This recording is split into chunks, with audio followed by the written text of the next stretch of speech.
Irmãos, irmãs, boa noite. Todos que nos encontramos aqui nesse centro maravilhoso, Jardim da Luz, que nos leva realmente a uma reflexão de luz. O tema é perdão. Quem será o beneficiário? Ou quem é o beneficiário? Quem se beneficia com perdão?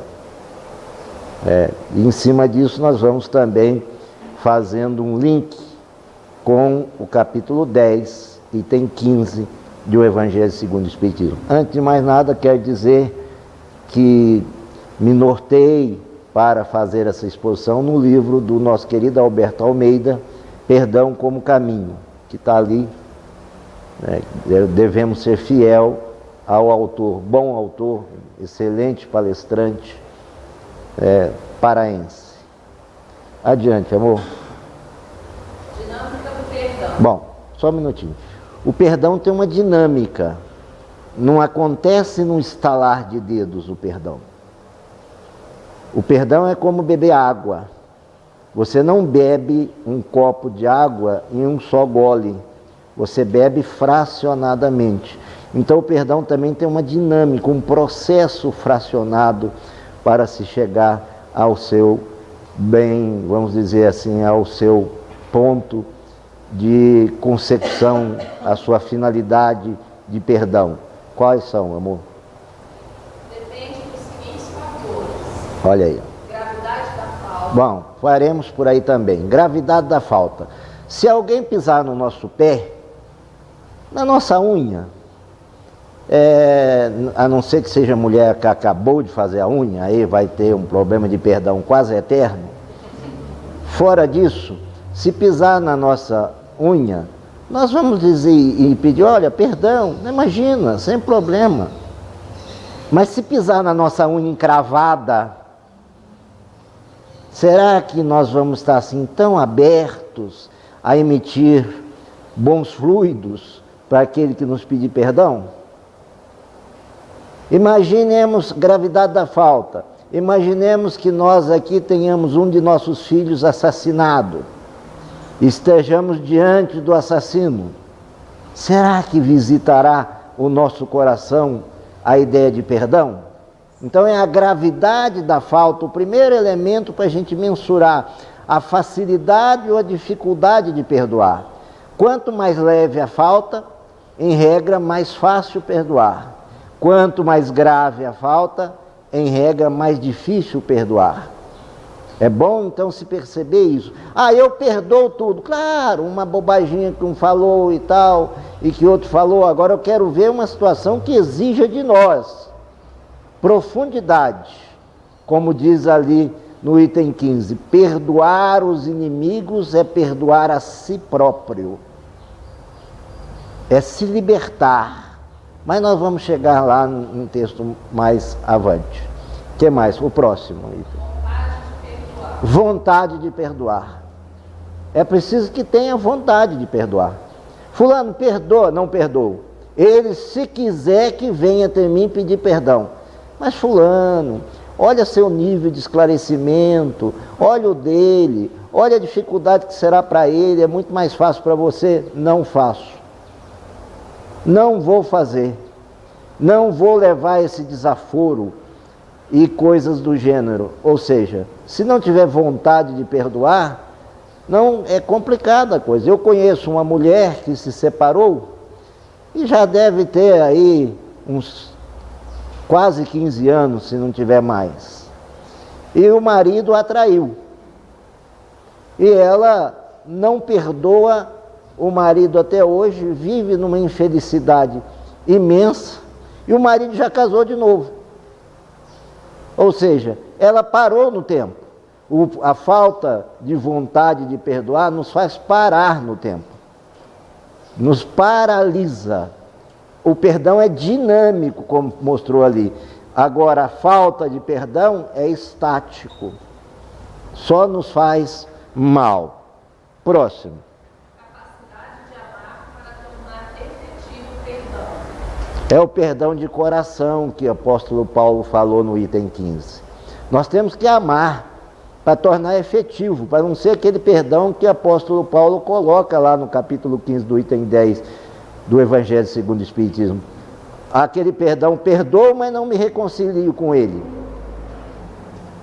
Perdoo, mas adoro quando fala assim, por exemplo, suponha que a Cris faça alguma coisa para mim e eu fico extremamente enraivecido e ela vem, eu perdoo, mas quando fala, ela caiu numa fria. Tá vendo como a lei divina é justa? Eu tenho medo dessas frases. Olha como nada escapa da lei divina. A gente fala às vezes com uma certa vingança. Olha lá como é que ele está, ele merecia aquilo. Quem somos nós para falarmos isso? Quem somos? Se fôssemos nós que estivéssemos naquele local, nós gostaríamos de passar por aquela dificuldade que aquele ser está passando? Eu vejo isso muito bem por uma situação também que uma pessoa falou sobre um deficiente, falou para a futura esposa do deficiente assim, olha, o pai dessa jovem, olha, não compensa você casar com um deficiente, porque deficiente é igual criança, não vai crescer nunca. Esse senhor hoje está com Parkinson, fala igual um bebê quando está começando a falar. E assim por diante. Agora, se ficarmos, por exemplo, alguém que esteja envolvido nessa história, ficar, aí ó, viu? É por isso, ele mereceu. Quem mandou ele falar isso do deficiente? Isso não é ato cristão, isso é vingança. Passa um motoqueiro correndo aqui, a gente imagina um poste, né? A gente não pensou nada, só imaginou um poste, e ele no poste. Mas viu? Estava correndo demais. Como a gente adora julgar, adora. Certa feita, há muitos anos atrás, eu estava em uma cidade, uma mulher bateu no motoqueiro, eu estava no mesmo carro, eu ainda enxergava um pouco melhor do que eu enxergo hoje, até razoavelmente melhor, e o pessoal do lado do motoqueiro dando diagnóstico, quebrou a costela, traumatismo craniano. Eu desci e percebi que a moto estava em cima do rapaz e ninguém tirou a moto. A coisa mais necessária naquele momento era retirar a moto. Então, para um perdão, às vezes o mais necessário é fazer aquela coisa mais simples, mais básica. Não precisa refinar na situação, não. Faça o que é simples, faça o que é básico, faça o que é necessário. Adiante. Culpa tóxica e mágoa versus perdão. À medida que a gente não perdoa, a gente guarda a culpa. Consciente ou inconscientemente, a gente guarda a noção de culpa. E essa culpa é tóxica. Essa culpa envenena-nos. Lá para frente nós vamos falar mais sobre isso. Mas envenena. Aquela pessoa fica repetindo aquele disco furado da situação que lhe aconteceu. Por quê? Porque está com uma culpa tóxica e que gera uma mágoa. A pessoa está magoada, qualquer coisa ela explode, qualquer situaçãozinha que acontece ela está explodindo. Então é muito importante a gente observar, mas vamos adiante. Saúde. Influências importantes do psiquismo frente ao perdão. Agora nós vamos trabalhar num aspecto muito interessante. Perdão não é um artigo só de religião, não, um artifício religioso, não. Perdão é algo que tem a ver com o nosso físico, com o nosso estado psíquico. O perdão tem a ver com o nosso estado psíquico. O perdão vai nos definir psiquicamente. Muita saúde, ou gripe, porque está seguido. Alergia. Remorso, agressividade dirigida a si mesmo. Quando alguém está com remorso, eu estou com remorso do que eu fiz, e a agressividade do que ele fez, ele está dirigindo para ele, contra ele. Aí ele está com remorso. Ai meu Deus, por que eu fiz aquilo? Aí eu não devia ter feito. Ele está com a agressividade voltada para ele. Se não fez Se fez, está errado, vai lá e pede perdão. E se ele não me perdoar, o problema é dele, mas eu fiz a minha parte, pediu perdão. Então, quando joga para dentro, é remorso. Aí, quando joga para fora, é rancor. É isso? Rancor é agressividade dirigida ao outro. Certo? Quando eu jogo para fora e procurando um alvo, é raiva. Tá? Quando eu faço alguma coisa, não perdoo e dirijo contra alguém, para alguém que paga o pato, não é muito costumeiro usar isso aí? Frases como essa: eu não fiz nada, eu não fiz, mas você está pagando o pato. Ele está pagando o pato, a galinha e tudo mais. Por quê? Porque está sendo alvo da raiva de um terceiro. Eu, terceiro, que não tem nada a ver com a história, estou com raiva. Chefe, regra, chefe no geral chega com TPM. Não estou falando que chefe, eu estou falando o chefe, porque o homem também sabe ser rabugento. Não, a mulher também não fica atrás, mas ambos estão juntos. Mulher pelo menos tem um período mais preciso em que fica mais complicada. O homem não, chega e fala e diz que para o vendedor, por exemplo, que é o seu subordinado, que ele não dá conta, que ele é um incompetente, que ele é isso, que ele é aquilo, que... Pode ter certeza que ele está trazendo algum problema pessoal. E ele está com raiva e está dirigindo essa raiva para um terceiro. Então, quando nós formos vitimados por uma raiva de terceiro, vamos ter piedade desse coitado. Esse coitado já está tão complicado na vida pessoal que não dá nem para se imaginar. Divaldo Pereira Franco conta uma história interessante, que ele estava no Panamá e entrou para pegar o voo, só que lá tem um imposto de turista que não fica no bilhete. Não é igual aqui que calcula tudo na passagem. Lá não, fica fora. E o Divaldo não se lembrou disso, ou não sabia disso. Ele chegou na alfândega: o senhor não pode passar, está devendo esse tributo. Um homem mau, assim, com a cara amarrotada. O senhor não sabe? O senhor não está vendo? Aí quando falou não está vendo, acendeu uma luz no Divaldo. Falei: não, senhor, eu sou cego. Aí desconfiou: nossa, o senhor é cego.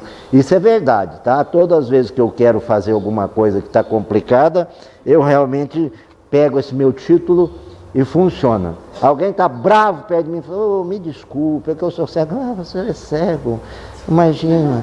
Aí vai te tratando assim, numa bonomia. O ser humano é interessante, tem um pouco de culpa nessa história toda. Aí o Divaldo aproveitou e falou: o senhor iria comigo lá? Vou sim, senhor, claro. Fechou a alfândega dele, levou. Aí pegou: o senhor me dá a carteira, que são $20. Aí diz o Divaldo que era um olho no moço, outro olho na carteira, né, para ver se ele ia tirar realmente só os $20. Aí chegou, voltou com ele, falou: olha, eu vou pôr o senhor aqui esperando um avião, mas de tempos em tempos eu venho aqui para ver o senhor. O Divaldo disse que adora ler. Ele falou: agora não posso ler, né? Porque o moço vai chegar aqui e fala: mas que cego é esse que está lendo, né? Aí disse que demorou, segundo o Divaldo, para passar o tempo. Aí o moço pôs ele no avião e tal, aí como prioridade, etc. Aí chegou em São Paulo, ele saiu correndo rápido para escapar dessa prioridade. 2 anos depois ele foi no Panamá fazer uma nova palestra. Aí ele percebe na primeira fileira o moço dando um tchauzinho. Ele falou: agora como é que eu vou explicar para o moço? Porque ele tinha dado um evangelho. O Divaldo, antes de viajar, deu um evangelho, falou: escreve aí, ditou para o moço, falou: põe minha mão aqui que eu vou autografar para o senhor. Quer dizer, fez tudo mesmo como um bom ceguinho. Aí 2 anos depois está lá, o moço leu o evangelho, está lá dando tchauzinho. O Divaldo falou: se eu sorrir, o homem percebe, né? Aí quando terminou, o homem veio em direção a ele: seu Divaldo, o Espiritismo curou o senhor. Curou, meu filho, eu já estou enxergando. Ele foi e curou a mim também, porque naquele dia eu iria me suicidar. E se não fosse encontrar com o senhor e ter recebido esse evangelho e ter lido, eu teria me suicidado. A minha mulher me abandonou com as crianças e assim por diante. Ou seja, ele estava despejando uma raiva. Ele estava fazendo exatamente isso, despejando uma raiva contra terceiro. Se a gente revida, a gente não está ajudando nada o raivoso. Ele já está raivoso. A gente tem que usar estratégia para tirar a raiva dele. Isso é perdão, é uma forma de perdão. Uma forma de entender o ser humano naquele momento de agressividade. Adiante. Entre em acordo depressa, perdão, com o teu adversário, enquanto estás com ele a caminho do tribunal, para que não aconteça que o adversário te entregue ao juiz. O juiz, com ciência, te entregue ao carcereiro, com os espíritos, e te joguem na cadeia. Uma nova reencarnação. Com toda certeza, afirmo que de maneira alguma sairás dali, enquanto não pagares o último centavo. Essa é uma forma que Alberto Almeida interpreta essa passagem bíblica de Jesus, muito interessante, mas muito interessante. Ele mostra o perdão, a consciência, os espíritos bons e a reencarnação. Se vocês quiserem ter que voltar com alguém por uma ou mais reencarnações, eu dou para vocês uma fórmula. Só não perdoar. Não perdoe que você volta com você numa vida para poder acertar. E se não acertar naquela, volta em outra. E se não acertar naquela outra, outra. Então, não perdoar é ficar preso, ficar agrilhoado por reencarnações afora. Não é inteligente. Quanto mais você tiver dificuldade, melhor é perdoar, porque você se liberta e liberta o outro ser. Senão ambos ficam escravizados. É muito importante se observar esse aspecto, para não nos escravizarmos e irmos para uma nova reencarnação, como está escrito ali. E só sair de lá depois de pagar o último centavo, ou seja, quando realmente tiver feito um perdão de coração com amor efetivo, senão não sai de lá, dessas reencarnações juntas. Quando você tem seres que se odeiam demais, em reencarnações a fio, e tenta consertar isso, não tem jeito, nascem como gêmeos siameses, um coladinho no outro. Geralmente, a perna e o braço tem que ser usado pelos dois. Olha, quer ver, um fala que é para o sul, outro fala que é para o norte, mas só tem uma perna que eu quero dizer, a perna pertence aos dois, o braço pertence aos dois. Aí aprende ou não aprende a perdoar? Aprende ou não aprende a conviver? Aprende. Mas precisaria passar por essa dor? Claro que não, por isso é a vantagem do amor. O amor realmente cobre uma multidão de equívocos.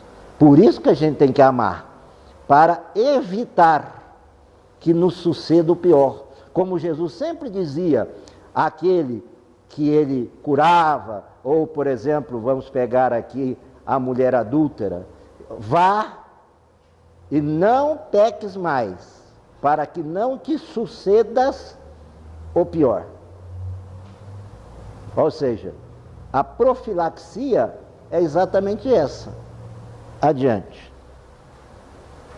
Não perdão pode afetar pensamento, ansiedade, transtorno do humor. Bom, ótimo. O não perdão afeta o pensamento. O sujeito fica, como eu falei, pensando, remoendo, disco furado, vai. Isso gera ansiedade. Ele não vai me perdoar, eu não vou perdoar, fica ansioso. E pode ter ansiedade prolongadíssima, chegando até o pânico, até a síndrome do pânico. E transtorno de humor, como o próprio transtorno de ansiedade generalizada, aquela pessoa que tem ansiedade, você está ansioso por quê? Não sei. Porque é normal, por exemplo, se nós formos amanhã submetermos a uma entrevista de emprego, é normal que estejamos ansiosos. Graças a Deus é que estamos ansiosos. E aí a gente fica preocupado com que roupa que vai vestir, o que é que vai falar. Se não tivesse ansiedade, chegava lá entorpecido. Mas essa ansiedade não é recorrente, não é repetida, ela não é maléfica. Agora, de repente chega um ponto que eu não tenho mais nada, não tenho alvo nenhum para minha ansiedade, eu estou ansioso o dia inteiro. Esse é um aspecto terrível. Síndrome pós-traumática, de repente, depois da falta de um perdão, aquilo eu posso dramatizar aquilo de tal forma dentro de mim e dar um ar enorme para aquilo e passar a ter uma síndrome pós-traumática. Aquilo virar um trauma e eu ter um desajuste psiquiátrico depois desse trauma. Isso é muito interessante a gente ver, principalmente em faltas graves, como eu falei. Imagine que alguém mate um nosso filho. Nossa filha está lá na Alemanha. Imagine que toque agora o telefone e diz assim, ela morreu. Aí eu tenho que socorrer a Cris, porque 99% de chance da Cris morrer também. Mas o que acontece? Se a gente olhar isso como fim, não ter a ideia que o Espiritismo nos coloca da imortalidade da vida, nós vamos achar que é o fim mesmo e vamos dar isso um trauma. Eu era feliz quando ela estava comigo e etc. E isso nós vamos parar no tempo, porque o tempo realmente não está nem aí conosco. Ele quer firmeza de nós. Essa nossa filha que está lá, ela contava ontem para mim certas decisões que ela está tomando assim, que ontem eu disse para ela, eu nunca tinha dito, mas ontem eu disse para ela, olha, eu não acreditava que você fosse conseguir ficar na Alemanha. Eu te achava muito frágil psicologicamente para ficar na Alemanha. Ela disse, o primeiro mês foi difícil. Eu também queria voltar, mas dizia para mim mesmo, vou tentar só mais um dia. E assim por diante. Ou seja, me superou, eu disse para ela, menina tem 16 anos, é uma heroína. E aí a gente vê fatos que mostram a superação. Então, se não supera, no caso do perdão, numa situação difícil, não supera, aí vai virar trauma. Virando trauma, pode ter um transtorno de humor, como uma síndrome pós-traumática, que vai requerer tratamento psiquiátrico, além do centro, com passe, água fluidificada e tudo mais, que é vital. Em qualquer tratamento é vital. Adiante. Memória e concentração, depressão. Se afetar a memória e a concentração, se o ser ficar com aquela ideia de não perdão andando, ou não perdoar e fizer de conta que está tudo bem, vai afetando a memória, vai afetando a concentração e, logicamente, vai gerar depressão. Toda depressão tem um respaldo negativo, ou seja, tem-se dificuldade de memória e concentração. Não quer dizer aqui, não vamos confundir com Alzheimer, onde o ser esquece, é outro quadro. Nós estamos falando aqui de um quadro do não perdão, que pode gerar a depressão. Até porque a depressão tem uma finalidade muito interessante. Depressão vem do latim depremere, para dentro. Ou seja, é uma forma de fazer com que o ser busque se conhecer. Olha como é que é sábio o mecanismo divino. Aí, se você não quiser se reconhecer, aí ele geralmente foge pela porta dos fundos, chamada suicídio. Aí é um perigo. Aí realmente a depressão aumenta muito essa possibilidade. Essa depressão pode ser unipolar ou bipolar. Bipolar é aquela música entre tapas e beijos. Aquela pessoa que está boa, depois não está boa. Mas não é só de vez em quando, não. Tem que ser com um tempo dito pela classificação internacional de doenças. Hoje é demais comum a pessoa falar assim, meu chefe é bipolar. Porque um dia ele está de um jeito, outro dia está do outro. Isso não significa que seja assim, não. Ele pode até ter, às vezes, um transtorno de humor, uma depressão, alguma coisa do gênero, mas bipolaridade tem que ser classificada com bastante responsabilidade. Não é? E nós, leigos, não devemos ter jamais a pretensão de se imiscuir em dar diagnóstico. Adiante. Afetividade, juízo, esquizofrenia. Aí, dependendo do ponto que chegar a afetividade, chegar a ofender a afetividade, a pessoa vai ficando tão endurecida depois daquele fato, tão endurecida, não se amolece diante do perdão, vai ficando cada vez mais enrijecida a afetividade, que pode levar à esquizofrenia. Então, perdão é profundamente, tem a ver profundamente com questão de saúde mental. Se quisermos ter uma boa saúde mental, vamos perdoar. Isso que é importante. Se quisermos ter doença mental, transtorno mental, não vamos perdoar, é simples. A receita é muito simples. Não perdão gera esses problemas. Perdão nos afasta desses problemas. Olha que coisa interessante. Está nas nossas mãos. É a história de um sábio, né, que um menino chega com um pássaro e diz para o sábio assim: está vivo ou morto? Ele pensa, se o sábio disser está vivo, eu aperto sem ele perceber e mato. Se ele disser está morto, eu solto o pássaro para o pássaro voar. O sábio olhou para aquele ser bem no fundo dos olhos e diz: o destino está em suas mãos. Então o destino está em nossas mãos. O perdão está em nossas. Ninguém pode perdoar por nós. Ninguém. Esse é um ato nosso, intransferível, igual cartão de crédito, está lá assim, intransferível. Esse também é intransferível e que pode nos melhorar muito. Adiante. 3 movimentos da alma para alcançar o perdão. Olha os movimentos da alma. Humildade, arrependimento. Primeira coisa que nós temos que ter é humildade, é arrepender. Fiz um mal a Gervásia.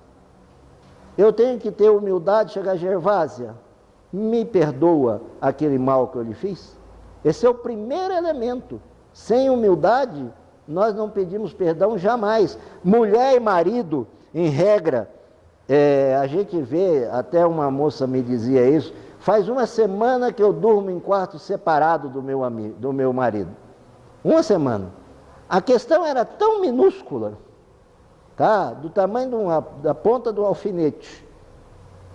E o ser se permitia a ter uma discórdia a ponto de dormir em camas separadas, tipo assim, não vou conviver com você. Ó, que coisa infantil. Ó, aquele menininho que emburra e faz um biquinho e diz. Que coisa realmente extremamente pueril. Bobagem. Tem muitos casais que dormem na mesma cama, mas um longe do outro para não se contagiar com o perdão. Eu brinco, dorme em X. Ou seja, não querem se perdoar. Adiante. Choro, expiação. Choro é muito interessante. É o momento que a gente sente assim, puxa, eu fiz esse mal a Gervásia. Aí dá aquela vontade de chorar. É o momento que eu estou expiando. É o momento que eu estou sentindo a possível dor que a Gervásia sentiu. Porque quando eu peço perdão, eu me coloco no lugar daquele que eu ofendi. Eu procuro sentir a dor que ele sentiu. Senão não é de coração. Senão é perdão de lábios. Como falou o apóstolo Paulo no capítulo 10, item 15 do Evangelho segundo o Espiritismo. Então é muito interessante isso. Esse choro é um choro de lavar a alma, como diz Emmanuel. Não é um choro de revolta. Não pense que mulher, toda hora que estiver chorando, está com problema de pedir perdão, não. É próprio da espécie. Tá? Fiquem tranquilos. Tá? Isso faz parte da fabricação. Então não tente, só o fabricante tem a fórmula. Misericórdia e reparação. A misericórdia é a reparação. Aí eu observo, vejo aquele mal que eu fiz a Gervásia diz tudo o que ela sentiu, e eu realmente falo, olha Gervásia, eu te causei um prejuízo econômico, por exemplo, causou, Emerson, você me causou um prejuízo econômico, então eu vou reparar, eu vou pagar para a Gervásia aquela soma de dinheiro que a minha atitude pode ter lhe ocasionado um desfalque. Pode lhe ter ocasionado um desfalque. Olha como é interessante os 3 movimentos. É arrependimento, expiação e reparação. Não adianta nada eu derrubar essa cadeira, chegar para um dos senhores e dizer, olha, derrubei a cadeira, me perdoa, até chorar. Aí os senhores vão falar, perfeito, mas põe ela no lugar, por favor. Isso é reparação, é devolver como estava antes, ou pelo menos próximo do que estava antes. Porque tem certas situações que às vezes fica difícil conseguir devolver como estava antes, mas pelo menos mais próximo do que estava antes. Adiante. Observação. Toda essa caminhada só é válida com a presença do amor, que implica no auto-perdão. Se nós não nos perdoarmos antes, nós não perdoaremos ninguém. Primeiro a se perdoar tem que ser nós. Ah, eu sou um monstro mesmo, eu não valho nada, meu Deus, como é que eu vou pedir perdão? Se a minha autoestima está baixa ao extremo, não tem como eu pedir perdão. Então, por isso que falou ali, perdoar os inimigos, Paulo falou, perdoar os inimigos é perdoar a si próprio. Ou seja, quando a gente vai perdoar alguém, a gente já deve ter se perdoado para conseguir esse perdão. Porque senão eu vou perdoar fulano, mas o fulano começa a discordar e eu já brigo com ele de novo. Olha a prova que eu não tinha feito auto-perdão. Eu fui lá para perdão de lábios. E no fundo, argumentar, discutir, provar que no fundo é provar que eu estava certo, pedindo perdão, mas querendo provar que eu estava certo. Aí não funciona. Tem que ter humildade e tem que ter amor. Adiante, amor. Recomendação de Jesus a Pedro. Então Pedro, aproximando-se dele, disse: Senhor, até quantas vezes pecará meu irmão contra mim e eu lhe perdoarei? Até 7? Jesus lhe disse: Não te digo que até 7, mas até 70 vezes 7. O que Jesus está querendo dizer aí? Por falta, infinitude do perdão. Mas será, onde Jesus tirou? Será que Jesus parou e tirou isso de alguma, assim, da cabecinha dele só? Não, olha de onde ele tirou. O Senhor, porém, disse: Portanto, qualquer que matar a Caim, 7 vezes será castigado. Gênesis capítulo 4, versículo 15. Por que 7 vezes será castigado? Mas Lameque 70 vezes 7. Gênesis capítulo 4. Onde Jesus foi buscar? Na Torá, no Velho Testamento. Jesus conhecia como ninguém, aliás, o Espírito puro, como é que não conheceria?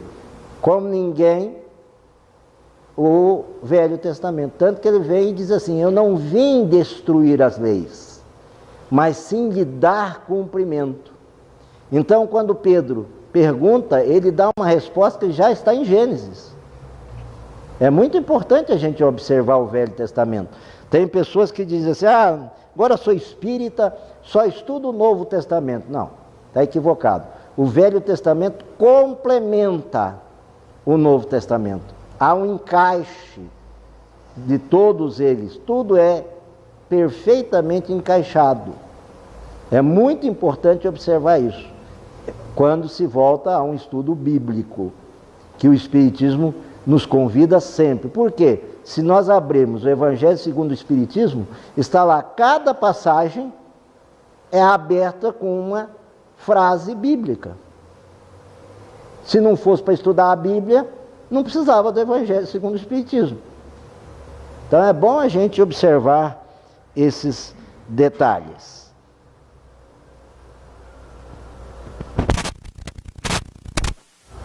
Eis um desses ensinos de Jesus que devem falar em vossa inteligência e falar bem alto ao vosso coração. Espíritos, não vos olvideis de que tanto em palavras como em atos, perdão das injúrias nunca deve reduzir-se a uma expressão vazia. Olha que observação interessante. Se ficar como palavra vazia, é hipocrisia. É beijo de madame. A coisa que eu mais adoro é ver madame beijar. Eu não vejo nada, né? Escutar madame beijar, né? É. Ah, querida, que saudade de você já estar olhando o sapato. Aí, quanto tempo já está olhando o vestido? Maldita, está usando o mesmo vestido, o mesmo sapato, a mesma bolsa, etc, etc. Se o perdão for um perdão sem profundidade, é, entre aspas, esse beijo de madame, né? Porque, em regra, eu vejo isso muito. Madame teve problema psiquiátrico quando a China começou a fazer imitações de bolsas de marca, né, por preço que até empregada doméstica, sem nenhum demérito, estava usando a bolsa Louis Vuitton. Né? Aí a madame se sentiu extremamente ameaçada em seu poder de perdão. Como perdoar uma situação como essa, que poria sua vaidade em jogo? Fica aí para nós que tem que ser tudo muito de verdade, muito de coração. Uma resposta que já está em Gênesis. É muito importante a gente observar o Velho Testamento. Tem pessoas que dizem assim, agora eu sou espírita, só estudo o Novo Testamento. Não, está equivocado. O Velho Testamento complementa o Novo Testamento. Há um encaixe de todos eles. Tudo é perfeitamente encaixado. É muito importante observar isso quando se volta a um estudo bíblico, que o Espiritismo nos convida sempre. Por quê? Se nós abrirmos o Evangelho segundo o Espiritismo, está lá, cada passagem é aberta com uma frase bíblica. Se não fosse para estudar a Bíblia, não precisava do Evangelho segundo o Espiritismo. Então é bom a gente observar esses detalhes.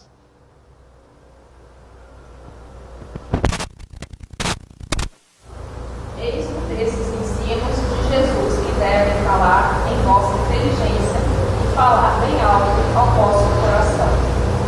Espíritas, não vos ouvideis de que tanto em palavras como em atos, perdão das injúrias nunca deve reduzir-se a uma expressão vazia.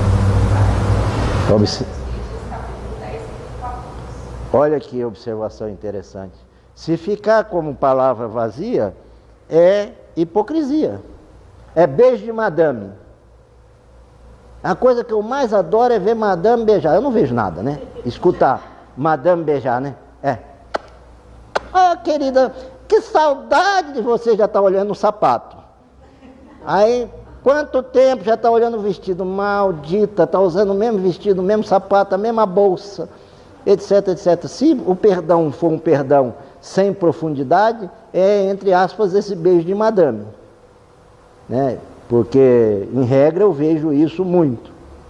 Madame teve problema psiquiátrico quando a China começou a fazer imitações de bolsas de marca, né, por preço que até empregada doméstica, sem nenhum demérito, estava usando a bolsa Louis Vuitton.